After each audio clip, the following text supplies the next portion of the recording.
Hello and welcome to this episode of Not Just Ghost Stories. I'm your host Josh, joined by Jackie and Laura.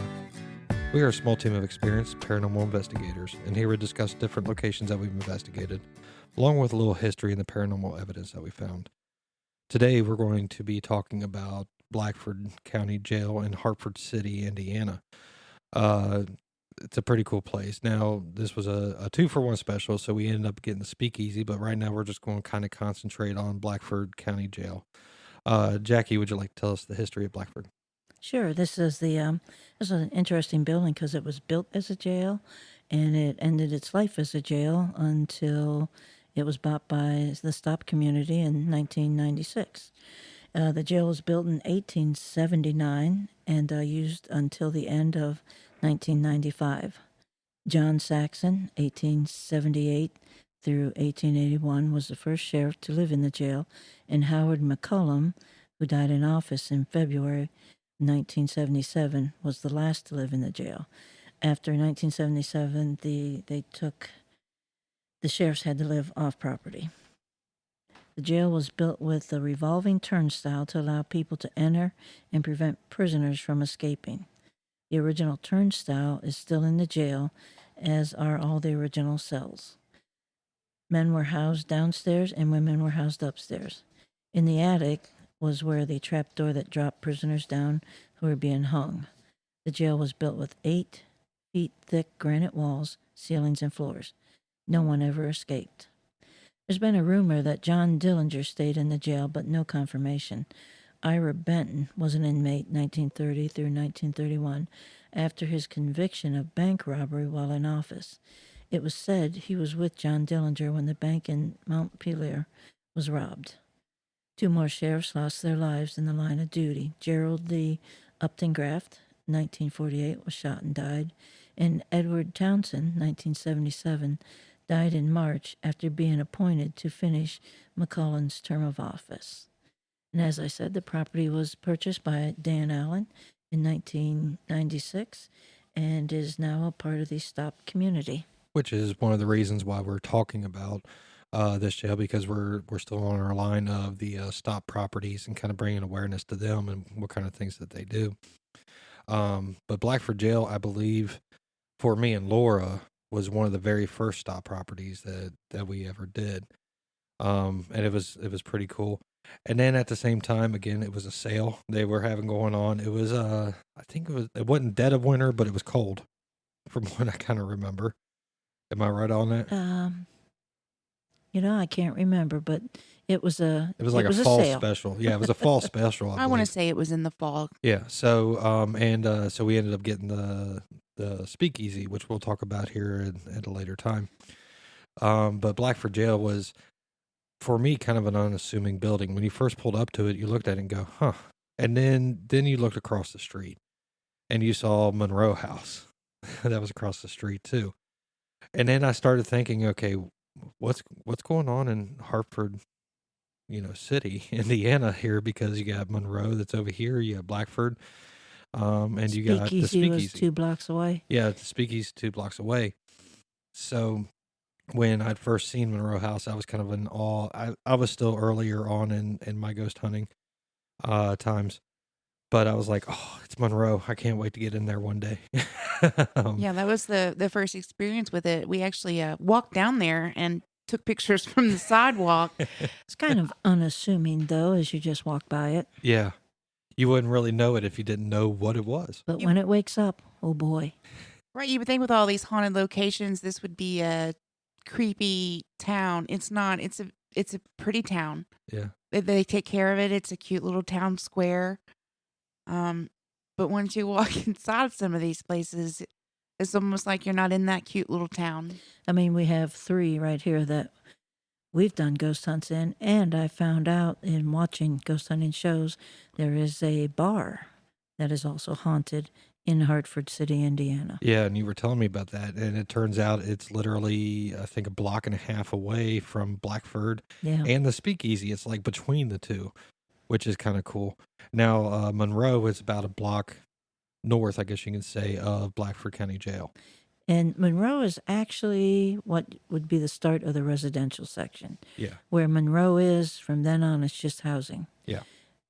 So it's pretty cool to see overall. But getting into Blackford, the one thing I first noticed when I walked in there. Now we were there with a large group.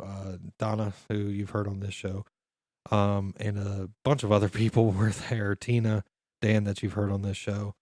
I'm trying to think of who else. There was a bunch. Denise and her husband, and another new to the psychic world, Anthony. Yeah.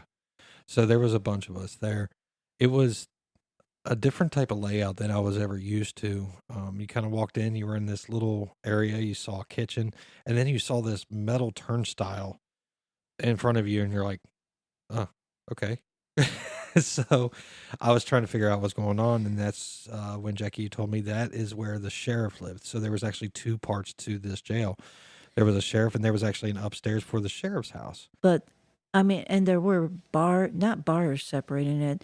The turnstile helped keep it and stuff, but it was pretty much if you went to visit the sheriff, you walked into the jail. Yeah. Kind of weird. Which is kind of odd to me. But now that we've been to there and a couple other jails, a lot of them, and during that times that they was built, they were all kind of set up like that. I mean, would you all feel the same way? Like, Yeah, old Paulding jail was that way. yeah, I think at that time in history too, when you were something like a jailer or a sheriff, I believe that was like your entire existence. hmm. So, I remember when our guide came in. One of the first things that they pointed out was in the kitchen there was all the kitchen for any of the inmates were made in that kitchen, and they could hand it across onto the first floor, and then there was a dumbwaiter that went up to the second floor for the women's side. So everything was made there, and it was just kind of shipped up, and then it was handed out from there, which was I found pretty cool. It was different from what you've seen overall. But then we ended up getting into the ghost hunt, and I can't remember where we started. I want to say we started up on the third floor, the top floor. Is that right? It could have been. I know Dan and Tina and several other people were there on one side, and then it was me, you, Laura, and Anthony on the other side. And it's an open attic and stuff, but we'd all been on a ghost hunt before, and we were very respectful of each other. Yeah. Now, up on the third floor kind of area, that's where the gallows were at. That's where they actually, when people were sentenced to hang, they would do it from right there inside of Blackford County Jail. And that was kind of different to see for me, too. And of course, it wasn't open anymore, but they did tell you if you walked out on it, be extremely careful because it could possibly still fall through. And it actually fell down into the stairwell, right? Yes. Of the second floor. So you would have had a bit of a tumble before you ended, Yeah. even without a rope on your neck. It would have hurt. Yeah. What kind of do you guys remember what kind of paranormal evidence we got from upstairs on that third floor? I don't know if we got any evidence, but I do know, like I say, Anthony was new and Laura was helping him out. And and Dan and his group were talking to, I believe, somebody with dowsing rods. Dan's very good with dowsing rods. And I was just kind of wondering because something didn't feel right. And I think, Josh, I don't know exactly what you were focusing on, but at one point, this little boy comes out of the shadow. And I thought something ain't right about him and stuff. And he wanted to get to the psychics, which we run into that a lot. Their energy, I think they call spirits to them unknowingly. And I was like the first line of defense not to let him get to the psychics. And when he couldn't get there, when I wouldn't let him, he changed. He was a little boy, but he had a mouthful of teeth that would have, he could have bitten through steel and stuff. And he started pressing. And at some point, I told Josh, I said, Josh, you need to get up here. You need to stop looking at them and turn around because this thing here, I don't know what it was, wanted to get to the psychics. And I didn't think I could stop him by myself. So then, what did you ever see the little boy or anything? No, I remember this actually vividly now that you're talking about it, because it was one of those things you're like, we have to help them, because Laura was, she was starting to really become strong as a psychic. I don't know if you remember this, Laura. Yeah, I do. So she was starting to become strong as a psychic. Anthony was new, and you're just like, we can't let him anywhere near, because I don't think it was a boy.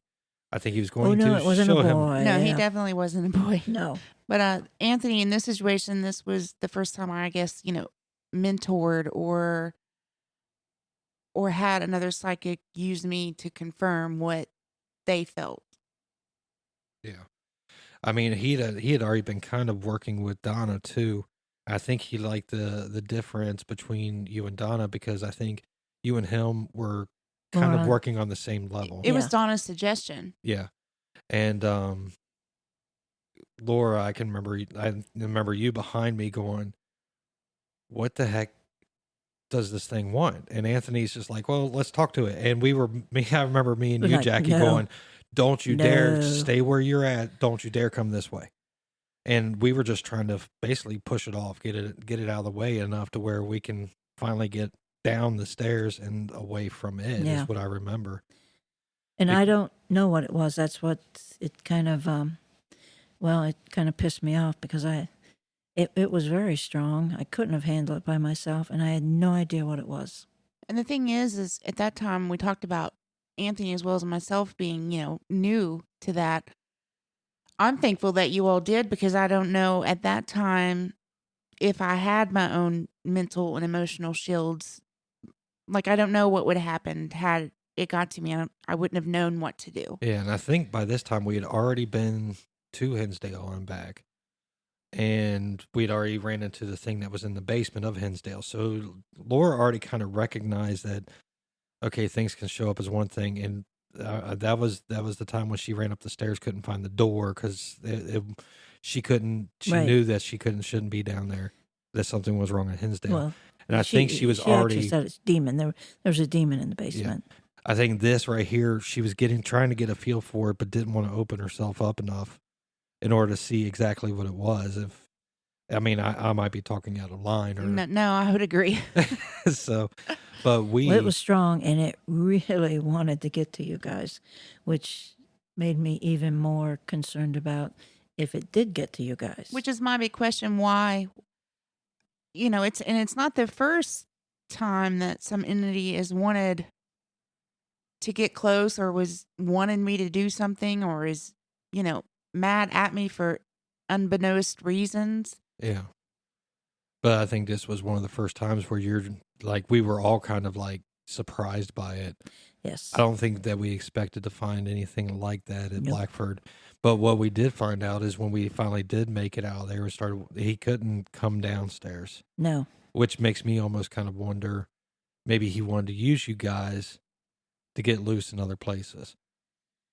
And when we went back up, he disappeared. Yeah. But I did go back up there head hunting for him because he kind of pissed me off because he actually pointed up my fault that I couldn't do my job protecting people and stuff. So it kind of pissed me off. So we did go up head hunting for him, and I wanted that addict, and he never showed up again.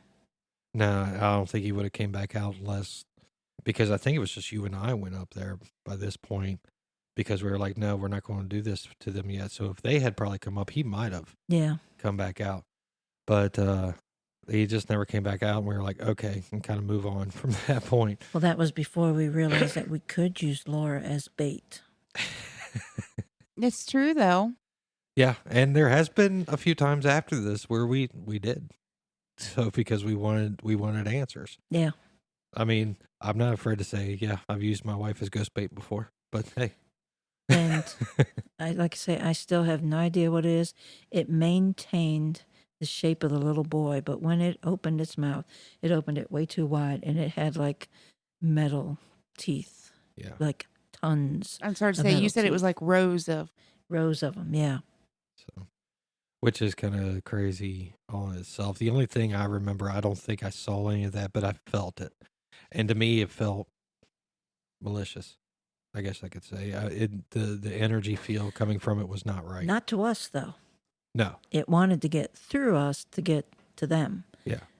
But But- as we kept stopping it, it was getting angry, Yeah. and but it wouldn't do anything to you and I. No. But it was just getting mad that it couldn't get to Laura and Anthony, which was kind of makes me wonder what exactly he wanted. And now that Laura's grown as a psychic, it might be a good idea to go back Yeah. and Then she see Oh, can if I he's would just love like- to walk up there now.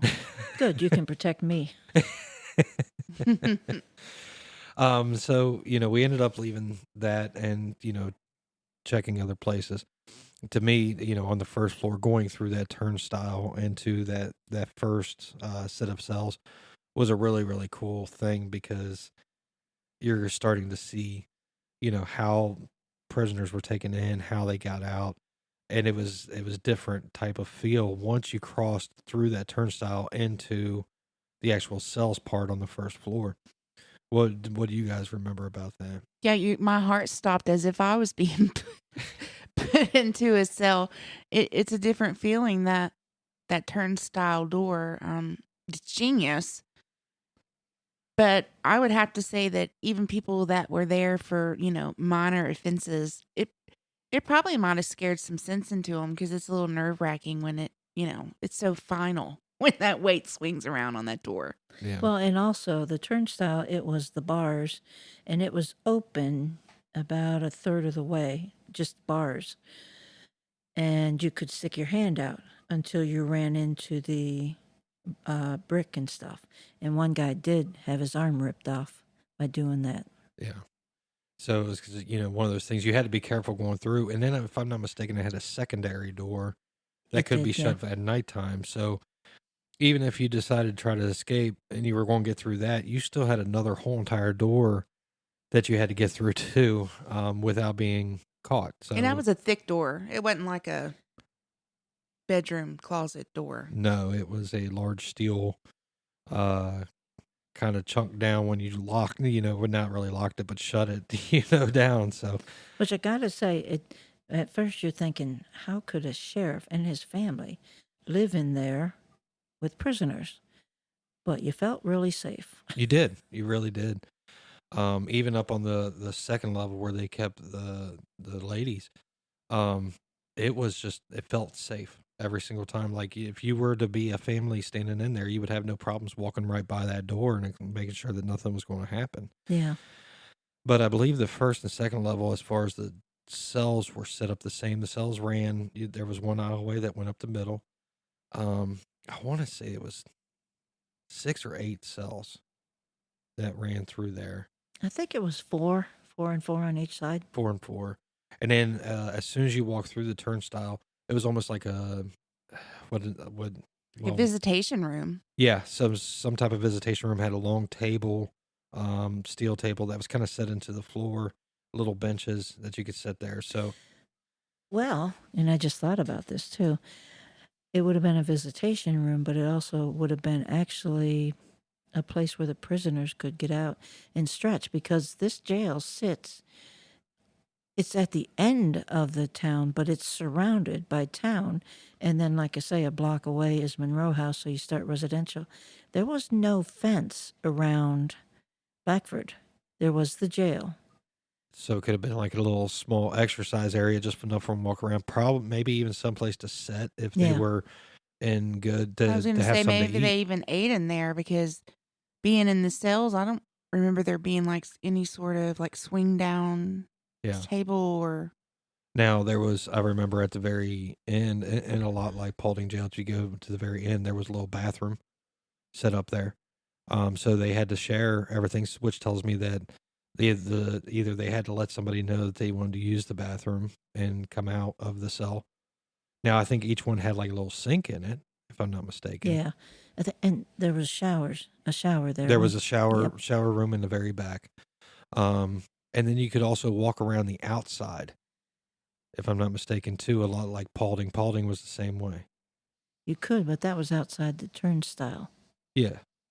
Yeah, it was like you can walk around the outside and kind of look in. So it was a very odd, kind of layout, but at the same time, you can see how it can be to where you can still look at the prisoner, see what he's doing without, It's like an observation hallway. Yeah. yeah, without, getting right next to him and then maybe them trying to grab you through any type of bars or anything Like like maybe that. just a quick check that he Yeah. did, just Which to see actually through. makes sense because if your sheriff is armed, you do not want the sheriff in with the prisoners.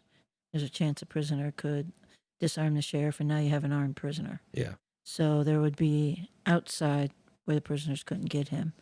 So yeah, I mean it makes sense to me. And then it was the same way on the second floor too. There was a walk around, there was a main, one bathroom, showers. It just didn't have the visitors, if I'm not mistaken.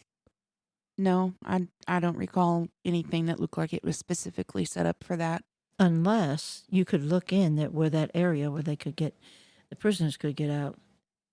Maybe your visit had to be you on one side of the bars, them on the other side. It's possible.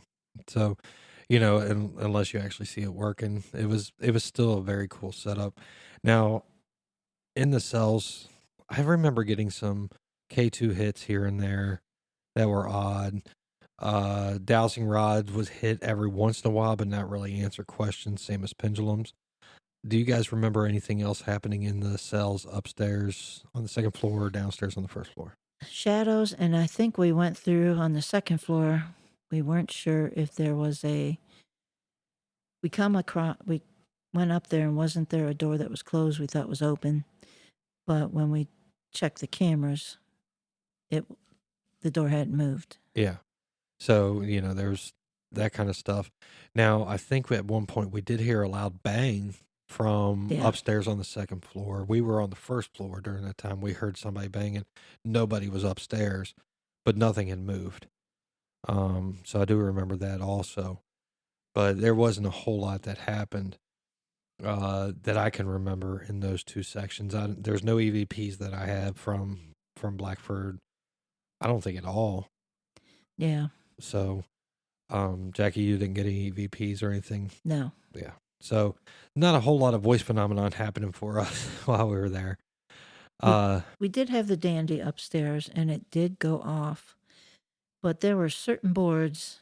We had the dandy setting right where people would have been hung. And there were certain boards that if you walked on them, the floor would, the floor would kind of jiggle.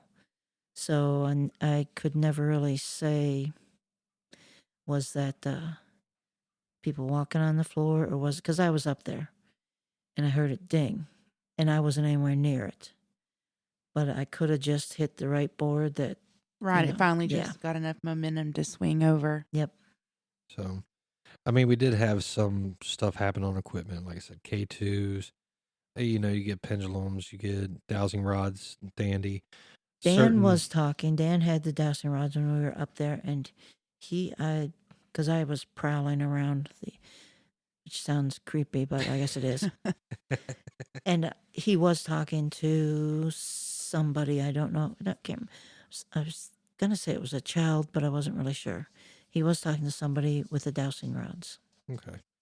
And now, with all that, we're going to go down to the basement because for me, I can remember walking down in this basement and just getting shivers down my spine from just pure creepiness. Because it was dark, it was closed in, it was all stone and granite from the building. Had some brickwork here and there, but just a very odd layout. Now, we were told that the basement was used for solitary. Is that right? Yes. And records keeping. Yep. And there was a drunk tank. Yes. And a drunk tank down there. But the one big thing that sticks out to me on this basement, it was dirt floor. There wasn't, half of it was dirt floor. The other half of it was concrete floor. Low ceilings and shadow movement all over the place. Yeah. Yeah, I wouldn't call it a basement. I would call that a dungeon. It is, you feel like you're closed in. The walls are closed. The ceiling is closed. It smells like a cellar, Yeah. And the K2 would go nuts down there sometimes. Yes. Which made no sense through all that stone. Yeah. Well, and then the really odd thing about it is you walked through from, I guess, where record keeping and I think the drunk tank would be. You walked in and it was dirt. I mean, it was just rock everywhere, and but it had this weird kind of rectangular-ish almost opening that looked into this large room. And the only way to get to that large room is this little thin hallway that was dirt and rock on your left hand side. You walk down it, you turn right, you walk down that, there's a little hallway there, and then it's just you're in the middle of this large room. But as you would stand outside and look at it, you could see shadows moving along the back. But if you went along that way, you couldn't see them, you couldn't find them, didn't know where they were at. I think we even tried to use a laser grid in there to see if something would happen. Nothing off of that, but K2 hits. Nothing on EVP. So to say, yeah, we tried EVPs. I don't know how many times because we were so determined that, we were not there alone, but. We did not get nothing on the EVPs, but who were we down there with that got the impression that somebody was damn near beaten to death with a baseball bat? That would have been, was that you or Anthony, Laura? That was Anthony. Okay. Just he kept saying something not right down here, and he doesn't think that it was by like another cellmate. He thinks it was somebody of power beat somebody and killed somebody down there with a baseball bat. Yeah. Whether that be or a a large stick or whatever, some wooden object. Yeah. So, I remember more like it was to cover up something. Yeah. And then once you exited the large room, if you decided to turn, the hallway continued on to your right. And then it turned right again down this other hallway that went to a steel door that you couldn't get through. It wouldn't move. And then opened up into, I think it was the records room area, which was kind of weird. It was another little room. That was right a there. little, yeah. I kept thinking it was where the water heater or something was. That yeah, could be so wrong. it was kind of odd, an odd setup for me. But for me in that whole entire building, other than what happened up in the gallows and everything else, I was attracted to down there. I wanted to stay down there because I just wanted to figure out what the heck was going on with this weirdness that was happening down there. Yeah, that last hallway was weird. Yeah. I can remember almost stalking down one of the hallways while everybody else was someplace else down there, and had a shadow run up on me, and then as soon as it came to me, turned around, took off, and then I couldn't find it again. It was like I surprised it, and I was just trying to figure out what exactly was happening there, and just couldn't get any answers. I think I sat in that room just trying to watch for things, do things, and nothing would really happen down there. What's your guys' biggest memories as far as in that area? Down that last hallway there was a time I was coming up and I stopped before I turned because I thought there's somebody coming. He's coming up that hallway. He's going to turn the corner. He's going to run into me and stuff. And I want to say I might have heard a footprint, but when you're down in the basement and it's a dirt floor, that sound could be related to so many other things. But I knew there was somebody in that hallway, and I actually did kind of creep up and look around, figuring, well, maybe there's a live person there, and never saw anything. But that last hallway that went to the steel door was just weird. Yeah, and I can remember standing on the other side of that steel door, looking down that hallway into that dark dirt area, but nothing ever moved in there. But you always felt like, I'm going to look and there's somebody there. Yeah, like literally right in front of you. No, for me, it was right behind me. Felt like it was always just staying in the shadows, I guess, where you couldn't see it on purpose.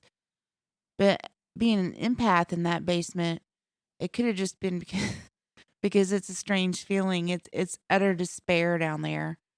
I'm not just, sad and angry. Like those people down there felt true terror of what I don't know. Yeah. Now, I can remember at one point coming up out of there, looking at Donna, who was sitting in the kitchen area, saying, "What's going on in that basement?" She just, the only thing she would ever say is things were hidden down there. Yeah. That's the only reading that she could get, was things were hidden. That's all she knows. So I'm like, well, at the same time, there was a records room that was kind of kept off of there, where things hidden in that records room of different things that happened there. Like people just said, we're going to lose this because they didn't like the prisoner, or they wanted that prisoner to suffer for some reason, or something like that. So a lot of things went running through my mind about what could have happened down there, including, even Anthony saying like he feels like somebody was beaten down there by a person of power of some sort.